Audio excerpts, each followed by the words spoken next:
Hello, everyone, and welcome to another episode of Jasmine's First Impression Sports Talk. Tonight, I have a phenomenal show. I have my best friend, Remisha Gordon, but she goes by Remy. We're going to talk about a lot of things what she's been doing this summer. And then the second half, we're going to bring in my dad and Jeremiah to talk about Antonio Brown's latest comments and the future of these leagues in sports. So let's get started.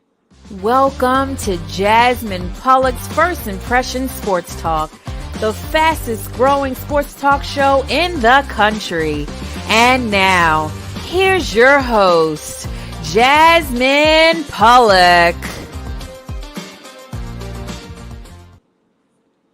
Welcome back to Jasmine's First Impression Sports Talk. And to start the night off, I would love to bring my friend, Remisha Gordon, in.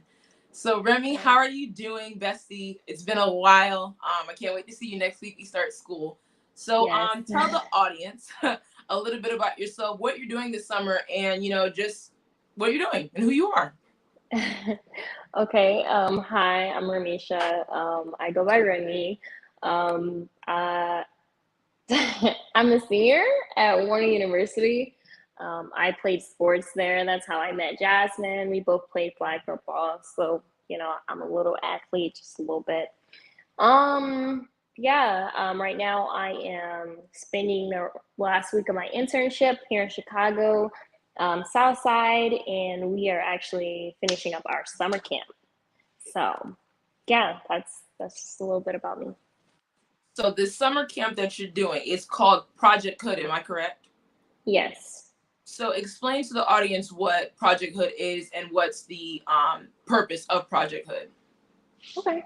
So Project Hood is a nonprofit organization that is a part of New Beginnings Church of Chicago.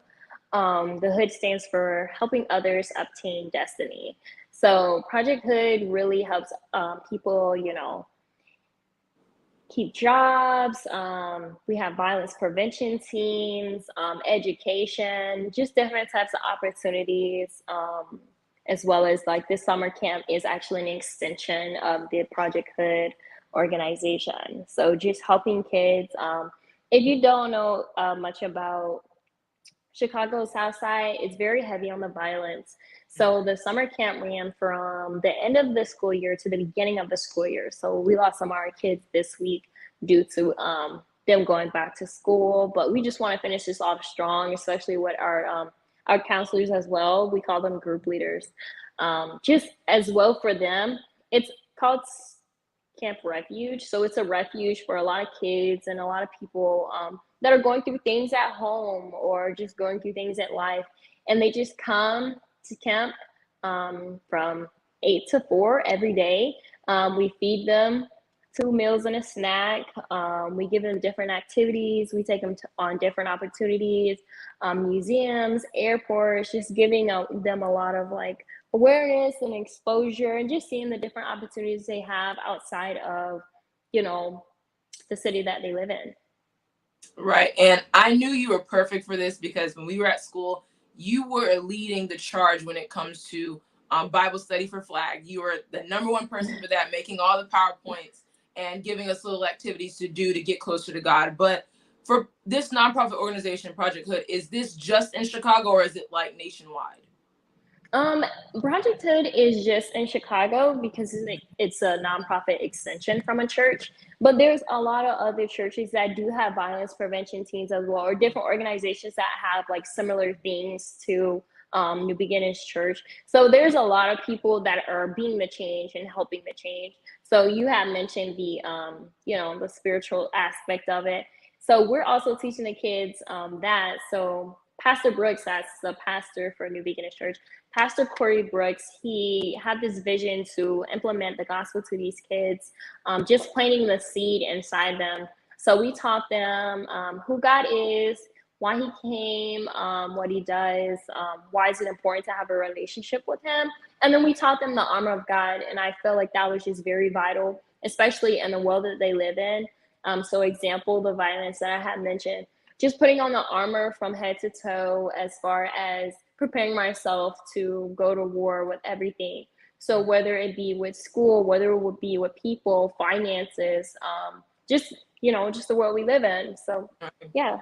Yeah, and Chicago, as we all know, is a very, very tough place. There's a lot of things Mhm. going on in those inner cities that, is Right. just detrimental. Like there's killings happening all the time, and it's really sad. And we want to see that change. And it's good to have Right. these organizations like this that, help the youth and keep the youth out of the streets and keep them occupied with things. Even during the summer, it could be Absolutely. easy. You get out of school, you go straight home, just you're not doing anything, and you have organizations like this that open the door for them and give them opportunities. So for Yes. you, Remy, personally, um what did it feel like, and we like I there's so much I could say about you spiritually, like you're just a spiritually driven person, but when you went to Chicago, and did you expect like this, like all the things that you've accomplished to happen? Like, you first started there, you're driving there, I remember that phone call, and to now, like what was that like this whole summer? I was not prepared at all, but somehow God always does this thing where He covers me. So, what drew me here was Pastor Brooks coming to our school. They told us about the missionary trip. I came on a missionary trip, and then they talked to us about the summer camp. So, I intended to only come to be a business admin, like assistant. That's it. But they're like, hey, why don't you put the summer camp together? I'm like, huh? So that to be said, there is a community center that they're building that really like it's because I see so many people. So this community center, I have brought the little pamphlet. I can email it to you. It'll be really nice for you to show.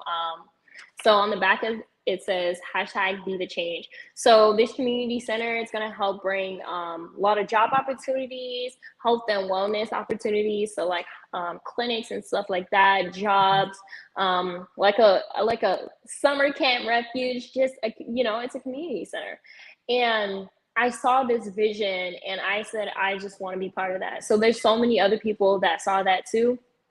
And right now we have raised about 18.5 million thus far. Yes. And the total is 30 million, I believe.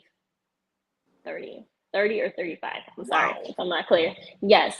And it's just a blessing that we've even gotten 18.5 million. I know we got like 10 million within a short time span. So like a couple months span, at least 10 million. So it's like seeing that just like really like boosted my spirits of Hmm. I can see this through because this is such like it's part of something bigger. And I believe that just seeing that vision just helped me grow a lot within this summer camp and with the people around me. So understanding the culture of people, the kids and stuff like that, just having the time to sit and talk to them and just, like I said, understand who they are and the community that they're a part of. It just honestly it just grew. Everything just grew onto me and I'm just a lot different. I would say that I grew tremendously. Hmm. Um, Not only awareness, but just, I don't know. It's just like, it's almost like a shining a light. Like, you have a light and somebody might else be dim. How, just share your light with them. So, Right. yeah. Amen, sister. But it's phenomenal because I'm gonna tell a little story because we're besties. So at first we haven't been, and I'm gonna be honest, like I'm gonna tell the audience, we haven't even been friends that long at all. Like it was a very short period of time. This is my second year at the school, and you've been at the school Yes. longer. And I remember the fall term before, in 2021? Yeah, 2021 Yes. fall term. We weren't really talking. I was like, hey, Remy, it wasn't no best friend Yes. thing. And then second half, I don't know what happened, Yeah. but just our friendship, I'm very thankful to have a friendship like this because it's just, there's a lot going on second half of the year, it's flag and a bunch of different things. But Yeah. speaking of which, I wanted to go back. You mentioned something about raising these funds. Is this through sponsorships or fundraisers? What is it through? Like, how are you guys raising this money? So Pastor Brooks, he's on the roof. So he's on a rooftop. He has a rooftop revelation, which he talked to us about. He decided to go back onto the roof, and I forgot which day. It's over 100 days that he's been on the roof. I really should I know that. But yeah, so it's been over 100 days that he's been on this rooftop, and a lot of people are just seeing what he's doing, being the change in his community and wanting something better for his community, standing up. And there's so many other people that really want to help. And so many people are just like, hey, I love what this man is doing. I really want to help this community. Here's 5 million here. So one day, I remember we were just shopping. It was me, him, and a couple other youth that he just took shopping. And he gets a phone call and he gets $5 million just like that. And it was just like, that is just such a blessing. $5 million, that is crazy. So, But Voss, real quick, Remy, Voss asked yes. the question in the comments. She said, on a roof, literally? Yes. So actually, so he was on rooftop until they got money to tear down the building. I can actually like share like the story with you. So they broke down the building, and when he decided to go back onto the rooftop, he put like those storage containers. So he stacked a couple on top of each other. So that is his just layout for the roof. Yes. So That's he's tinting out, you know, camp style. Yeah. But that's awesome that you guys raised all of these funds for that. And this is the right cause anyway. I mean, just helping the community and building a safe place for the community, building opportunities for the community, especially specifically our Black community. Like, you know, we need a lot of help in those departments. So it's very good to have people like you there and, you know, constantly helping out and, you know, being a role model for the young students, because you are a role model. So let's get into Warner. This is our final year. We are seniors. So what do you look forward to most this year? And, you know, us starting school next week, literally. Oh, what do I look forward to the most? That's kind of hard. Graduation, simple. Okay, you know what? That's valid. That has to be number one. Yes, I'm ready to graduate with school. Just take it off of me. Overall, I'm just ready to see, I don't know, like I'm always excited for change. So I know that this environment is going to be totally different whenever we hop back in, because, you know, a lot of different things that we were going through. I know this environment is going to be totally different, you know, especially with the different people that are coming and the different foundations that they are building, different people coming in as far as athletically. I'm just excited to see what this year gives us. Yeah, and I'm really excited to see that we got our new football field built, like right in front of the school. That's going to be huge. Like just, you know, having that, especially for the flag team too, you know, because we were so busy playing on that broke field. But it was an experience, but just I'm really excited to see the new field. You know, I just feel like that's going to add so much to the school. You know, hopefully the football team can live up to the expectations and, you know, play very well on the field. So I'm gonna take my note, and I just, you know, they have a new coach. So I heard the new coach is bringing so much more like better structure with these kids and just building them not only to be an athlete, but a young man themselves. So I'm really excited to see, you know, this coaching staff. Yes, I'm excited. The coaching staff seems very serious. Like they seem like, you know, they're very hands-on and they're involved not just with football. Like they go around the school. I see them a lot, so that's a good thing. Trying to build that culture there. That's really good, and forcing them to go to different games and give them supports in different sports events. But I'm really excited to see what's going to happen. But personally, where do you see Remy 5 to 10 years from now? Ooh, that is okay. You knew it was coming. Okay. 5 to 10 years from now, if I do the math, that'll be kind of my 30s without giving my age away. I see myself having my own nonprofit organization. So I do want to have my own community center as well. And I want to have staff for it so they can run it for me and have those own opportunities for themselves. But also, I see myself giving back to my community through coaching. I think I really want to be a flag football coach. And I always think of this. I want to be the person that I needed to someone else. So at a young Right. age, I needed a mentor. I needed a coach who actually cared about me. And by grace, I actually did. Through my hard parts, there were actually people who loved me, who cared for me, and did not give up on me, no matter how hard it was. And I really want to do that for someone else. I want to give that back because I know how much that impacted me into the person I am today. So, Speaking of coaching, let's talk about coaching. Um, you were on the sidelines while I was playing, and yes. I felt your presence. You have sometimes where we had a lot of injured players this year, and blown ACLs and different things like that. Yeah. But your presence on the sideline, it outshined a lot of people, and it was Giving me just like, compliments. but it was just like, I just knew you have always been passionate about the girls. Always, you was there every step of the way, and even when it came to Bible study, when it came to conditioning, because you're really heavy on conditioning, and I know the new girls coming in, they're not gonna like you. No, They're not. I know. Like you. I'm already And, knowing. you and Allison are really gonna put it together. I'm really excited to see that.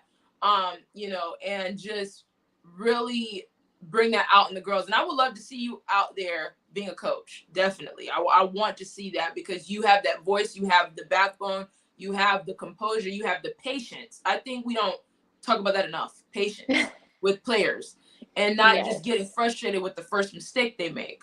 But I'm really excited to see where we go, because I think, we're going to embark on a lot of great things, as friends, as individuals, and different things like that. So I'm really excited. So that wraps up this segment. I'm going to see you, Remy, in the next segment with my dad and Jeremiah. But that wraps up that segment with me and Remy. Thank you, Remy.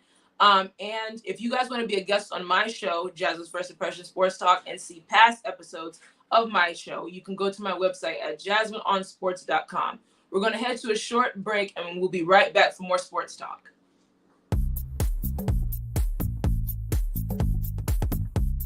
Renting is everything. It's style at your doorstep, off the runway and into your closet. It's every trend you've been dying to try and every designer you've yet to discover. It's wearing it your way every time and making it count everywhere you go. It's never worrying about what to wear, because something new is always coming your way. That's why renting is everything. New styles, top designers, all for a flat monthly fee. Start your subscription at renttherunway.com.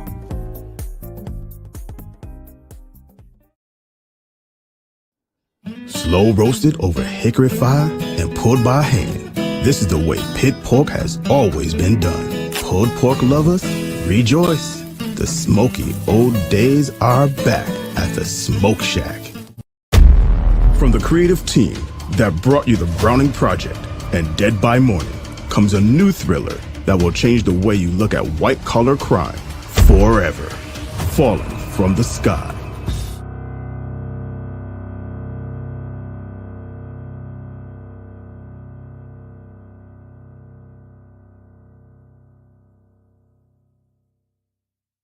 You're watching Jasmine Pollock's First Impressions Sports Talk. Be sure to join Jasmine every week for great conversation on the NBA, NFL, and a wide variety of sports topics. To see past episodes of First Impressions Sports Talk, go to YouTube and search First Impressions Sports Talk. You can connect with Jasmine on LinkedIn by searching Jasmine Pollock. And now, back to more First Impressions Sports Talk. Welcome back to Jasmine's First Impressions Sports Talk. And the voices you just heard were from Dion Hunter and Kelly Johnson. If you want voiceover work done for your projects, you can contact Leon Thomas at theleonthomasgroup.com to get voiceover work done. If you would like to be a guest on my show and see past episodes, including this one, of Jasmine's First Impression Sports Talk, you can go to my website at jasmineonsports.com. So let's get into the heavy sports topics that have happened this past week. Let's bring in my dad. Let's bring in Jeremiah. I'm really excited for these conversations. So let's start with Mr. Antonio Brown. Yes, he has been in the news.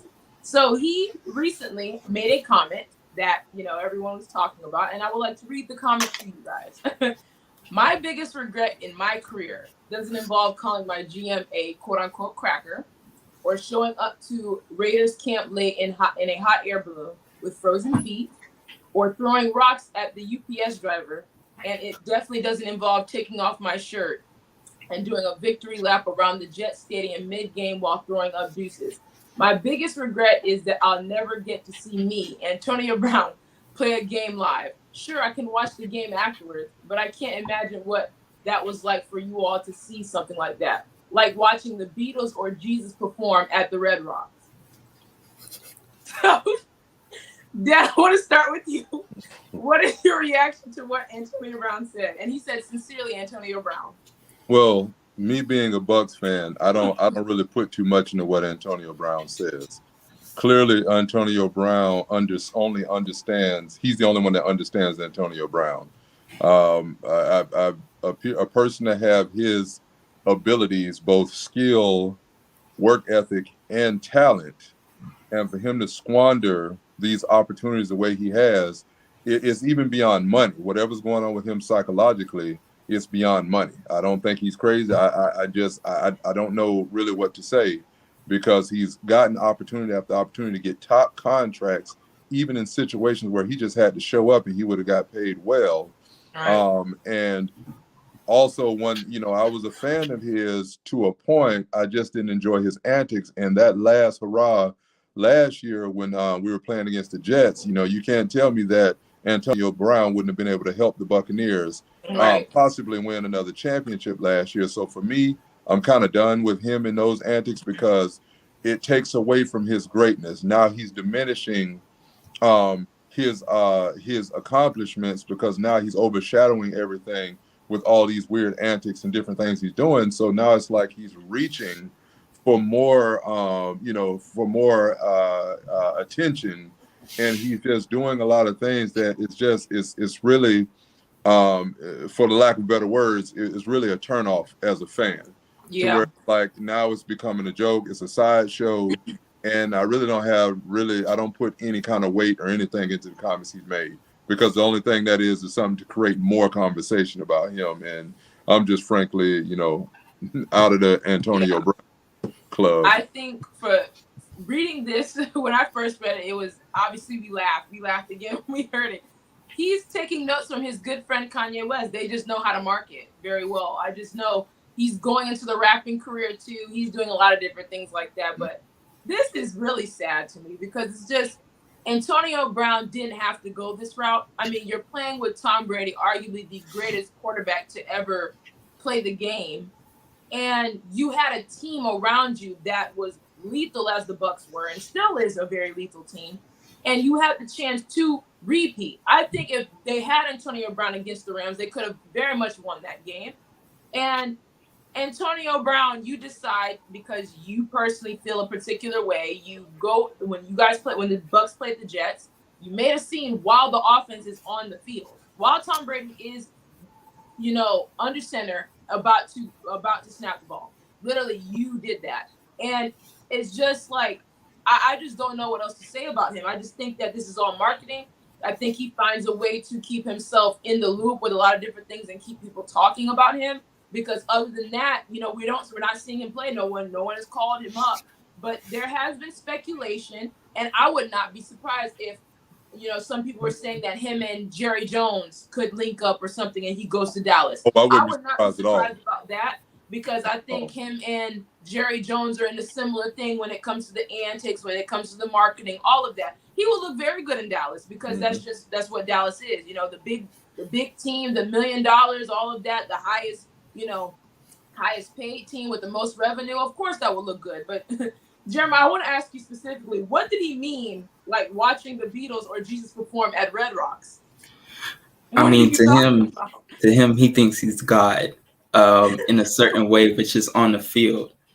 Because the difference between him and Kanye can't really be canceled. He's just going to be there. you know, Yeah, in Kanye as is many Kanye. things, because, you know, how he does musically. But Antonio Brown, you're in a different whole field. You're in the sports where the owners are the ones that are in charge and that can kick you out. Antonio Brown reminds me of a kid that's in school that bothers the teacher so much to where she gives you so many warnings, and then it's time for field trip and you cannot go on the trip. That is how Antonio is right now.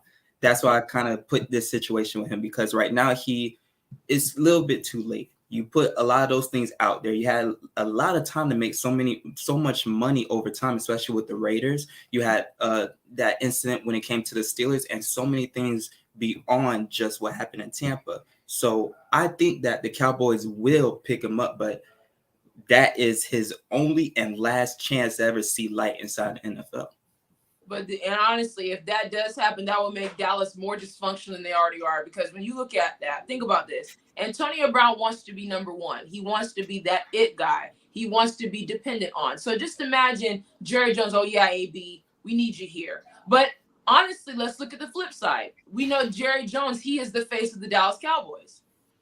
We know that he's Cowboy everything. We know he is front and center. So just imagine if they add Antonio Brown, what would that look like? Will that bother Jerry Jones? Because we know Jerry Jones, he doesn't want a coach to eclipse him. You know, you see who he hired. He wants a coach to stay in his place. Antonio Brown is not the type of player to stay in his place. So it's you could look at it both ways, because does Jerry Jones want that spotlight off of him? You know, Dad, what do you think about that? Well, Dallas is equipped to handle those types of people. They've always had larger-than-life personalities. I mean, they had Dion. They had Michael Irvin. They had, guys like that were all, some of your biggest, most flamboyant athletes. And then Dallas is a place, it's the biggest market.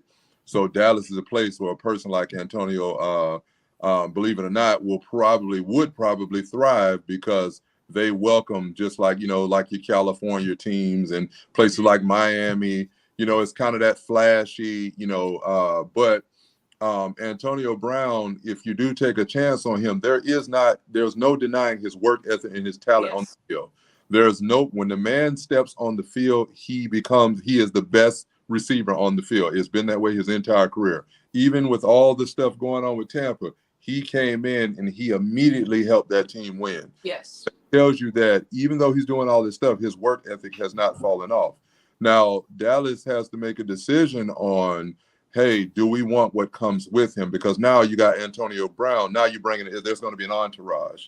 There's going to be antics. There's going to be, a lot of things when the media gets a hold of him. And he's going to be a big story if he makes him to Dallas. So if Dallas is prepared for that, they want that kind of publicity. And then, hey, there you go. Because Antonio Brown, funny enough, still has support.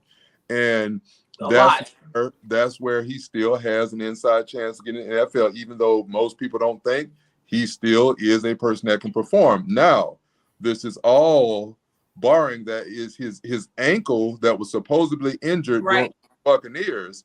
There's no reports of him getting that ankle repaired. And if it's as bad as he said it is, then that means that he could be out for a year or so. So I think there's a little bit of I won't say dishonesty, because I don't know, but it's really questionable to me, because it doesn't seem like there's an issue with his ankle. So because he's already talking about, he even mentioned going to some teams and talking to teams. But if your ankle's messed up, why would the team even talk to you? Because you can't play immediately.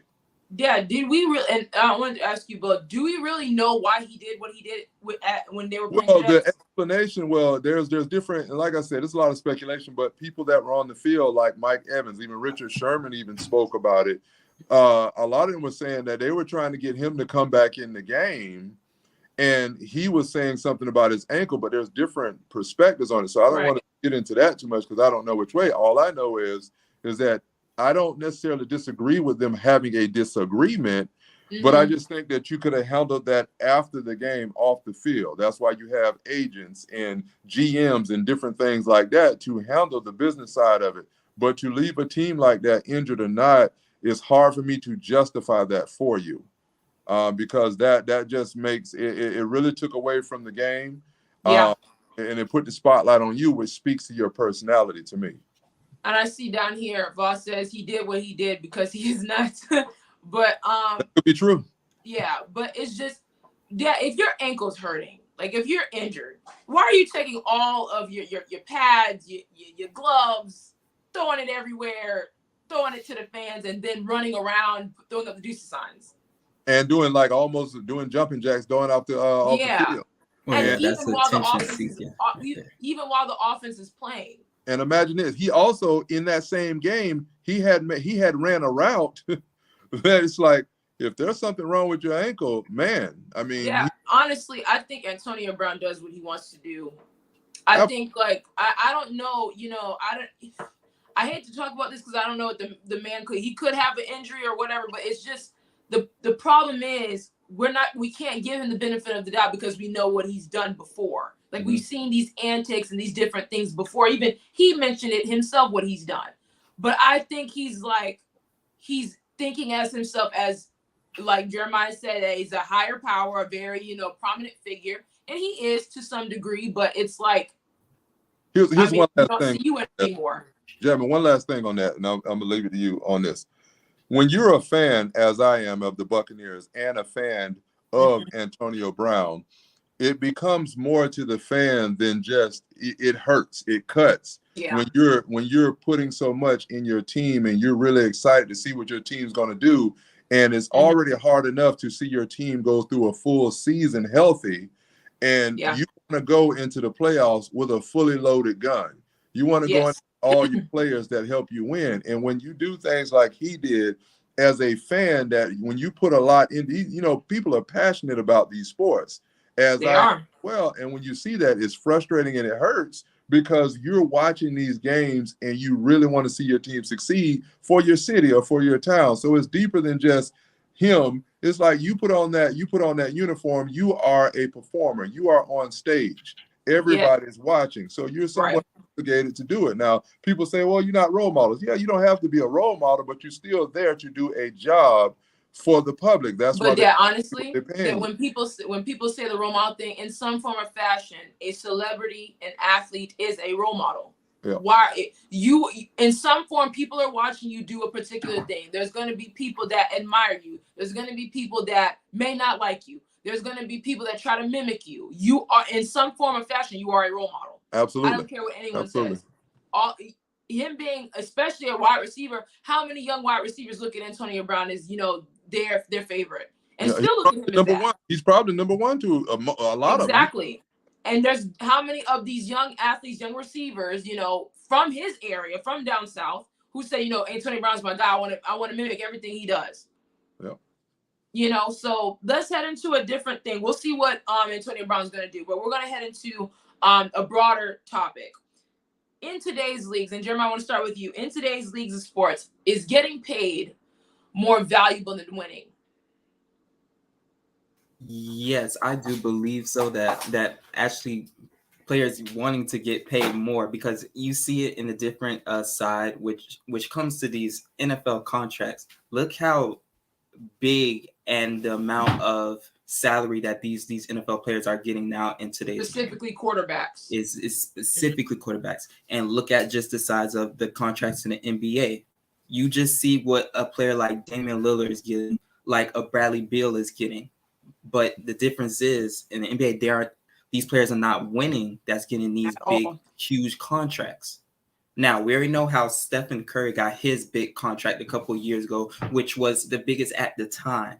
But he actually got rings behind that, which he just won one just recently. But for Bradley Beal and for Damian Lillard, it's just a thing of, I'm getting my money and staying comfortable to, have James it for Harden my family and my future. James Harden as well. And you can go down the line, even Kevin Durant right now in his situation. But at the same time, we're not seeing no wins really for the organization in a big way, meaning like having titles, bragging rights, and also history behind these type of accolades for them. Right. I'm all for athletes getting their money. I mean, that's how they get their bills paid. That's how they provide for their families. I'm 100% for it. But when I look at people like Bradley Beal, when I look at people like James Harden, Damian Lillard, other guys, phenomenal players, not saying they're very immensely talented, but what is your drive? Because Bradley Beal, how long has he been with the Wizards? And the Wizards are not going to do anything. They're not going to win anything. When I look at the 76ers now, I think, James Harden is in a good situation. You have Doc Rivers as head coach. You have Embiid, who's arguably one of the best big men in the league, one of the best players in the league. You got people putting him in the top 5 currently right now. So he's in a good situation, but what is James Harden? What does he want? He's gotten great contracts. I mean, huge contracts from Houston, from Brooklyn, and then even now I know he took a pay cut. So, he sees the reality of things. I'm not the same player I was when I was in Houston. So I can see him saying, let me take a step back and get a pay cut and let's bring people in to win. So that's a little different, because even the late great Kobe said that the way James Harden's style of play is not going to win you championships. It's not. And I think he's, maybe starting to realize that. When I look at Damian Lillard is one of the best point guards in the league currently, but he's in Portland. Portland is dysfunctional, very dysfunctional. It's only him there. McCollum's not there anymore. He went to the Pelicans, so it's just Damian Lillard's show. And how many people want to go play with the Trailblazers? It's not like, like a desirable market like that. So it's interesting that these players, I would expect these players, who want to win. When I look at Curry and LeBron, when I look at guys like that, they earn their money. Even though, we have these debates all the time about who's better, who's this, but LeBron and Curry, got their money. They earned their money. They delivered everywhere they've been, especially LeBron, being in Cleveland, being in Miami, now in LA. And then Curry's been with the Golden State Warriors. He's delivered. You can't ask Curry to do anything better. He's just going to continue to do what he does until it's, people put him to rest. But as we see, the comment here says, keep in mind, because of the NBA players agreement, 80% of the money must be given as salary. So, Jimmy, what is your take on that? What do you think about that comment? Well, when it comes to the players being get 80% of the money, at the same time, as much as is really a great thing, it's also, I'd say, disabling a lot of these players when it comes to the mindset and the drive, like you said. You keep giving them the money, you keep upping the price each and every year, upping the price. It's going to get to a point where they're just going to be like, well, the market is already up for me. Even if I'm signing a small deal or either a long deal, I can still get my big money and I can come in nonchalant. You see it backfires on so many different players. Like you just said, James Harden, a Ben Simmons right now who hasn't played yet, but yet got his money from a settlement today that he did while sitting out and everything else. So it's getting more money while these players are getting more entitled, and it's kind of losing that type of control. Not saying control in which you have to have that mindset to keep them lower than they are, but at the mindset that you got to be an equal balance with them. Right.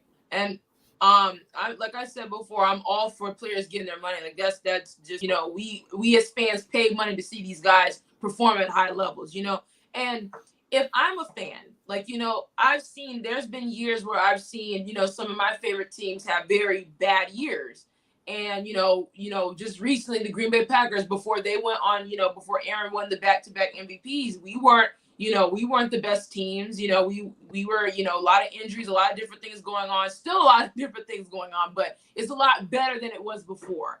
But it's just, as fans, are we content, with, especially like Trailblazers fans or Washington Wizards fans, are you guys content every year? Okay, Bradley Beal's there, Damian Lillard's here, but we're most likely not going to go anywhere. We're most likely going to be the same, in the same spot we were years prior. As fans, we should have a little bit of a say so how, these organizations are ran. Like, the fans want wins. That's what they want. They want championships. They want, to compete with the best of them. So it's just, I don't know, but let's bring Remy in for the final topic. Let's bring her in, please. So the question is, how important is it to keep your kids in sports at a young age? Dad, I want to start with you, being that you're my father and I played sports growing up. How important is it to keep your kids in sports and put them in sports at a young age? Well, from my experiences, because I also played, I was a football player and I ran track all the way from little league to high school. I wouldn't say I ran too much track. I was a high jumper, but with sports, little league going into high school, kids playing sports. Now, one of the biggest things about sports for me, it teaches your kids to have a level of discipline.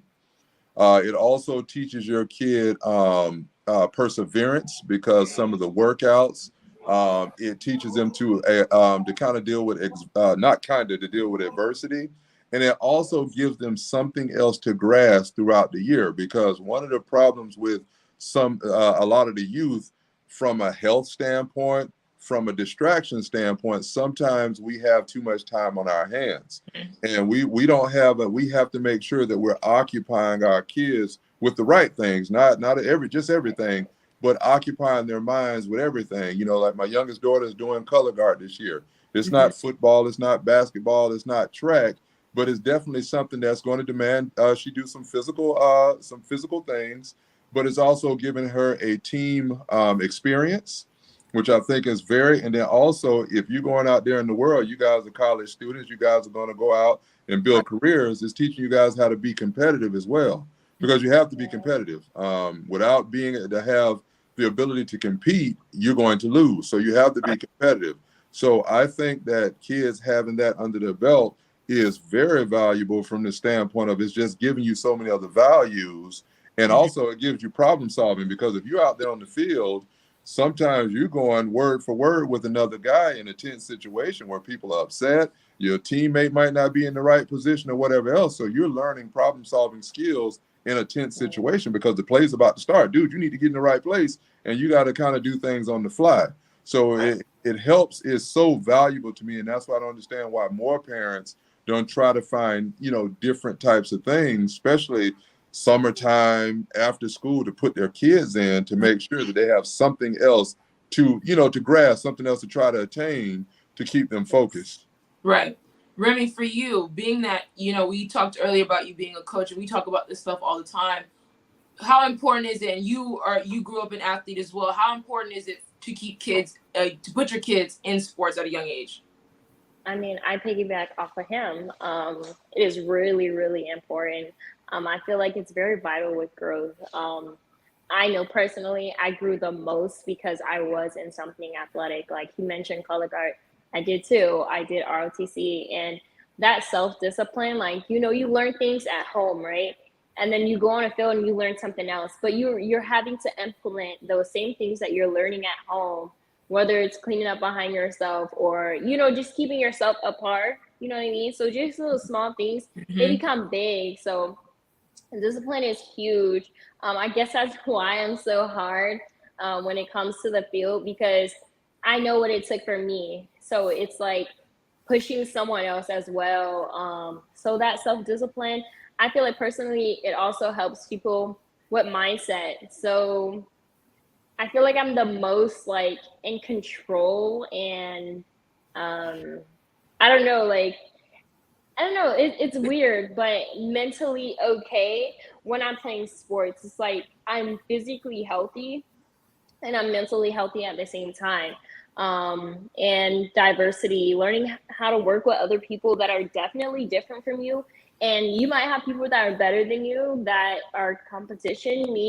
I'll get props when props is due, but I'll match up with my competition anytime, and I'll just keep running like that because I want to be better. So, and it's not I want to be better than them. I want to be better than who I was before I started this, So I think it's very vital, especially kids at a young age, having a sense of community. So their team, there's a lot of people around you that care about you. You might build a friendship. And that friendship might take you somewhere that, like this, for example, that friendship might take you somewhere further than the sport that you're playing. Yes. So, yeah. I have some of my best friends, my good friend Sonata. I built strong friendships with you guys through sports. Playing softball, Sonata's my best friend, and then you with flag. I was not expecting that. I just when I came out to play flag, I was just expecting okay, this is a distraction. The whole year was a little messed up, but I went out there and I saw. Now me and you was competing, for real. You were out there. It was something else, but just having that, and me personally, so I'm gonna be, transparent here. So my dad is a big sports head, whereas the other half, she was, for it, but not like 100%. She was more on the educational side. So, there was a little tension going on, but both of my parents were very supportive when it came to me playing sports, very supportive. But I just knew, like, being out there, especially playing softball. I think softball was like my number one out of everything, the number one sport. I love playing that sport out of everything, and being out there. And especially for me, I didn't grow up playing softball at all. Like, I went out there my sophomore year of high school playing with girls who've been playing since they were like 2 or 3, and in t-ball, little league, and different things like that. And I went out there and I just had my God-given talent that both my parents gave me, and just went out there and played. And I happened to become a starter and be very great for the high school. And, just having that experience, like, I can say that, and I'm proud to say that, because a lot of people can't just walk into a sport and say, you know what, I'm gonna go out there and just try it out and do very well at it, So I was very thankful to be able to go out there and do that, and hopefully one day, if I have a daughter, I would love to put her in that, and like Remy, you mentioned that before, saying that you want to be the person that you didn't have, like, in sports, and that was a very powerful thing you just said. I would love to do that. I would start my child off young. I would start her off young and develop her, into that. So, and not, step out there the way I did, even though I did very well. Dad, you can say I did very well doing that. Absolutely. But it's just having the experience. That's just the biggest thing. So Jeremiah, to you played sports, Jeremiah. You played basketball. You played football. There was sports all around your house. Your mom was a track star in college. Your dad played football in college and got drafted. Your brother played football for Oklahoma. Your sister played basketball. So what was that experience like, having everyone pretty much in your family played sports? Everyone. Well, first of all, I would guess it built a certain character inside of me. My dad always, every single time, especially when I was young, did you do your push-ups at night? Did you do your sit-ups? And, working hard behind closed doors before you even go to your practice, because you already know it's all about the competitiveness. What do you see on the other side? Because there's always going to be someone that's better than you. Even if you're the better person on your team, you're still going to bump into some competition on some other teams that you're going to be facing that are going to be better than you. So that's why you got to keep working behind closed doors. Like, right now with the career I'm going into, which is sports marketing and everything else, it's just a drive for me just to be around sports, from all between my background, from my mom being in track, my dad being in football, my brothers being in football, sisters in basketball. I just can't be ending up being a rapper. It won't go, I have to stay, the grind, which is like sports and stuff. And especially from a young age, like I always say, it builds character. It builds integrity, like, as you keep going on. And that's why I would always instill inside of my kids, and just in my future, I always be telling my nieces and nephews, the same things that my dad still inside me, so it can keep going from generation to generation. Right. And we are all athletes. Like, literally everyone on this panel is a athlete in some form or fashion, including you, Dad. I am. So yeah. Yeah, of course. Oh yeah. Not Absolutely. to mention Leon Thomas, the main producer here. He has a whole racquetball team.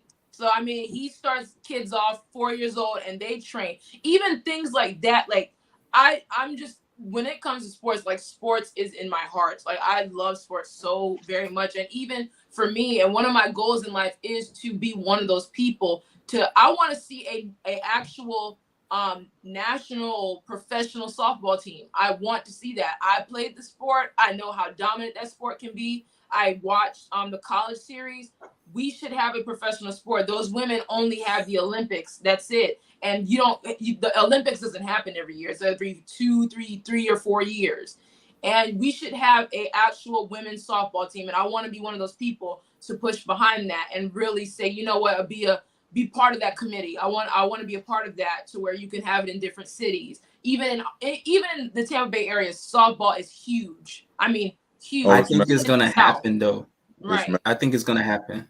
It needs to, Yeah. man. And even flag, I would love to see flag as a actual professional sport. We need that, and I had a segment a couple shows ago about how we can make women's sports more desirable. Softball is leading the charge in that. We have the WNBA. WNBA is phenomenal, but softball, I love softball, man. That sport is. So what you just said about flag and softball being professional, I think flag, to be honest with you, does have more organized professional leagues right now that are really like 2 different ones at least. Oh yeah, they have some really rugged leagues in flag, and I think softball is still more like you got your church leagues or you go out and play with your friends. But to me, softball, and I hate to say this, but to me, softball was better than baseball.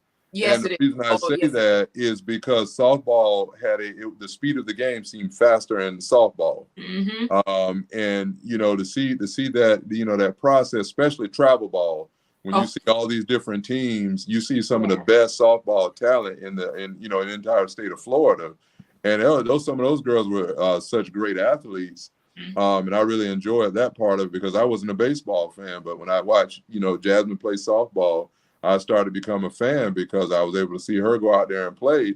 And mind you, I'm 6'2", 250. Some of the girls that were pitching were my size. Yes. But that's my thing because goodness. do you think that also the MLB and NBA can help with this by supporting the WNBA and plus softball? The way I'll say this, like the way the NBA supports the WNBA, could we see that with baseball and with MLB?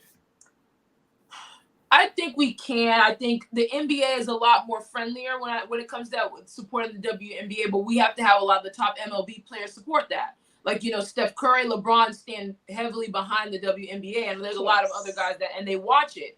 But in the MLB, are we going to have some of those top guys sit there and promote softball players? Promote dominant softball players. Like, I remember I'm a Florida Gators fan, so I watched our runs a couple years ago when I was in high school when we won the national championship in softball. We had Lauren Hager. She was one of the best pitchers Florida has ever seen. She held records for home runs. And then there's the girl, I forgot the girl's name from Oklahoma. She holds the record out of all the schools for home runs.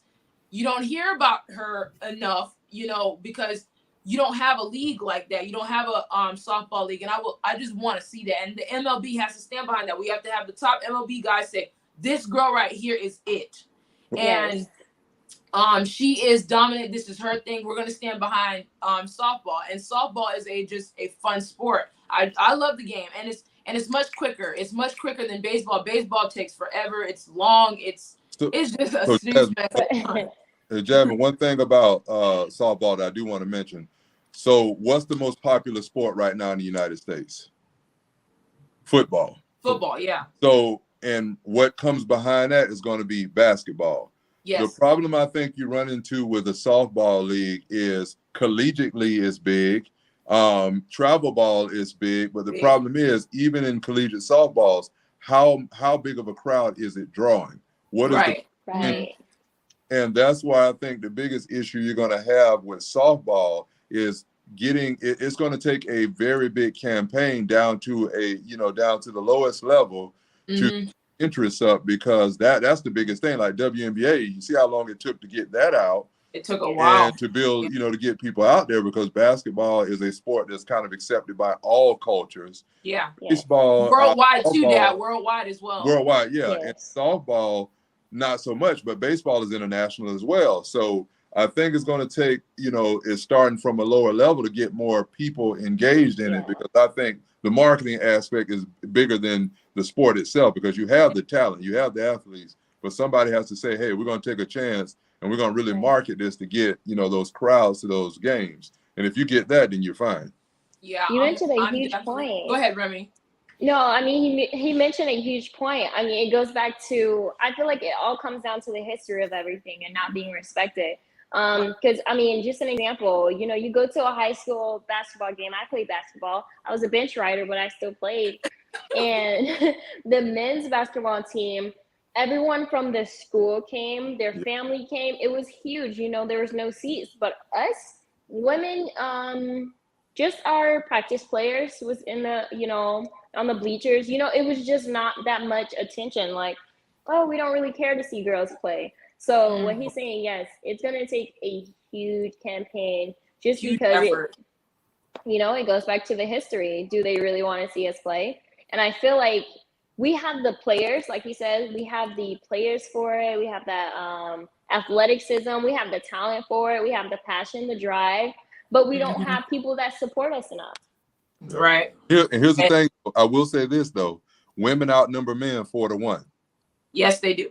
That's So right. that means that the power really is, yes, men probably dominate who watches the most sports, but if women want to really push these women's sports, they can come out in droves to really support that. Yeah, because I really agree. Another sport, hold on, there's another sport, soccer. They support heavily this women's soccer. Yes. Now they still, the women's soccer team, the national soccer team, they are in love with them. Like with Raponi, Raponi, I forgot what position she played, but Alex Morgan, all those women, they support them heavily. They love them.